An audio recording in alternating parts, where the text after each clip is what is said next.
Up next, we would like to invite our Member of Parliament from Winnipeg Centre, Pat Martin, to bring greetings on behalf of his leader, the Leader of the Official Opposition, Thomas Mulcair.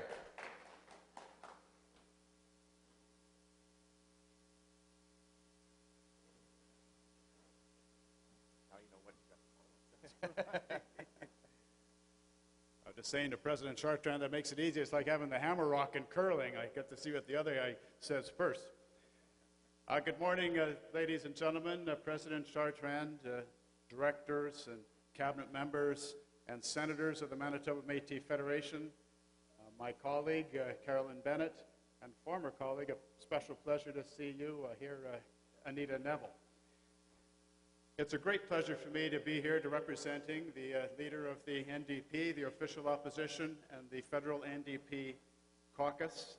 When I told our leader, Thomas Mulcair, I was coming here today, he was enthusiastic and asked me to convey his long-standing support to the aspirations of the Métis Nation of Manitoba. And there's two things that you may not know about Thomas Mulcair and the long-standing relationship with the Manitoba Métis.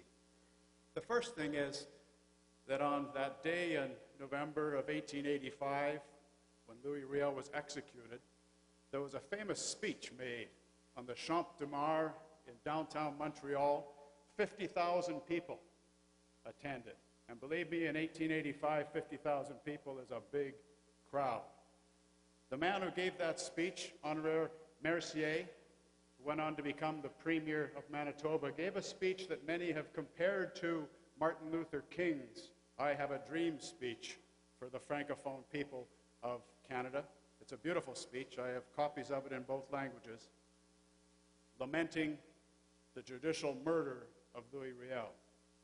The man who gave that speech, Honoré Mercier, was the great-grandfather of Thomas Mulcair, the leader of the NDP. The second thing that I would point out, and by way of historical fact, is the last significant Supreme Court ruling that affected Métis rights in this province, the 4A court case, led to, of course, the need to translate all of the statutes and laws and regulations of Manitoba into the French language as a condition of the Manitoba Act, the Terms of Union of 1870.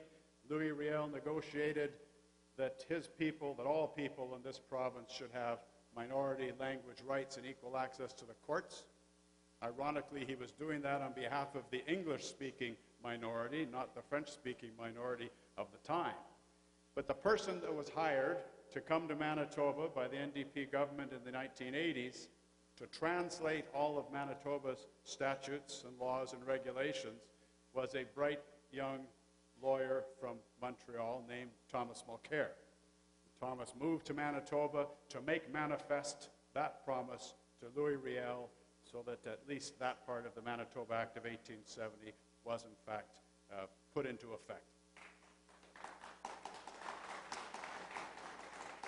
So it's with that history that Thomas expressed his enthusiastic support for the hopes and aspirations and now the realistic, achievable goals of the Métis to finally realize those long-standing commitments and those historical grievances. Let me just tell you one more story that President Chartrand might find amusing. One of the highlights of my career as a member of Parliament to date is last year I was invited to take part in a debate at the Royal Ontario Museum in downtown Toronto.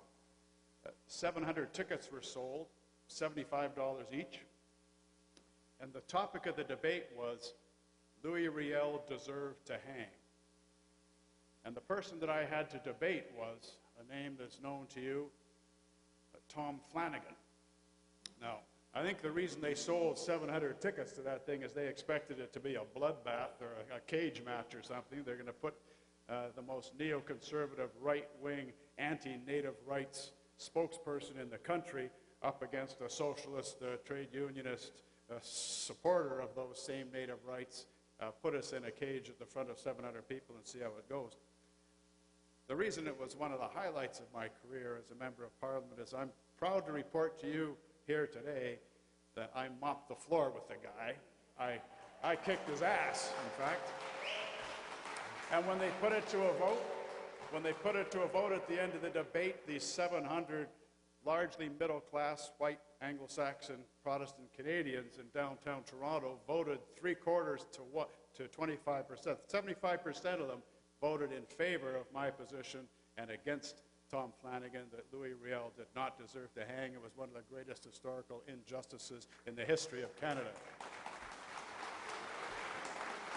So maybe that's indicative of the kind of progress that the Métis people are making in terms of national recognition of this historical grievances and injustices. To wrap it up, folks, I want to thank you for giving me the time to be here today and to tell you perhaps the purpose of my visit today. About a month ago, I got a phone call from President Chartrand and a follow-up letter putting that very simple and straightforward question to us. He said, Pat, you as the official opposition, etc., would you, in fact, if you form the government or if you hold the balance of power in a future government, will you, A, push to have the present government come to the bargaining table and bargain in good faith for the purposes of concluding a land claim settlement with the Métis Nation, the Manitoba Métis Federation? The answer to that was a simple and unequivocal yes. The second part of the question was, if you have the balance of power or if you form the next government, will your NDP government enter into discussions and negotiations for the purposes of concluding a land claim settlement with the NDP? And I'm instructed by my leader to say without hesitation an unequivocal yes.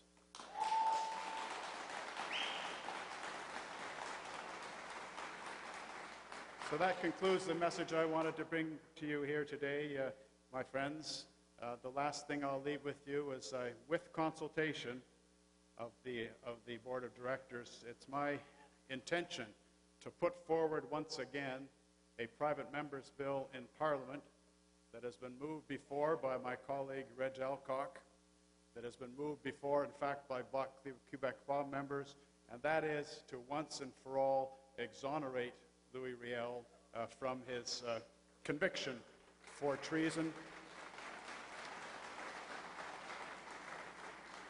Again, I do this with the greatest of respect and will only do so with the consultation as per the timing, but it would frankly make my heart sing to watch Shelley Glover and others squirm in their chair and somehow not support a private member's bill that called for the exoneration of Louis Riel when they in fact are Métis members of Parliament within the Conservative Party. They'd have a lot of explaining to do, I believe, to a conference like this.